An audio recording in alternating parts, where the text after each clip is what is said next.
অর্ণব আর বাঘ আগুন পাখির সামনে দাঁড়িয়েছিল। আগুন পাখি বলল, অর্ণব, তুমি ভয় আর লোভকে জয় করেছ। এবার আসছে তৃতীয় পরীক্ষা, সত্যের পরীক্ষা। চারপাশ হঠাৎ কুয়াশায় ভরে গেল।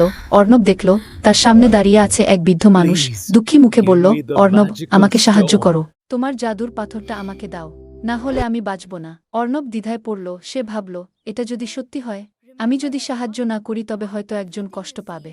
বাঘ ধীরে ধীরে বলল, অর্ণব, মনে রেখো, সত্য আর মিথ্যা চিনতে হবে। চোখে যা দেখছ সবসময় সেটাই সত্য নয়।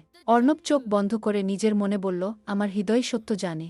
সে সাহস করে উত্তর দিল, না, আমি প্রতারণায় পা দেব না। আমার দায়িত্ব পুরো জঙ্গলকে রক্ষা করা। হঠাৎই বৃদ্ধ মানুষের রূপ মিলিয়ে গেল।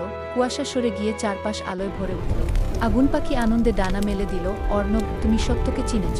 তুমি তৃতীয় পরীক্ষায় জয়ী হয়েছ। অর্ণব আর বাঘ খুশিতে একে অপরের দিকে তাকালো। আগুন পাখি বলল, তোমাদের সামনে এখন অপেক্ষা করছে শেষ পরীক্ষা, যা হবে সবচেয়ে কঠিন।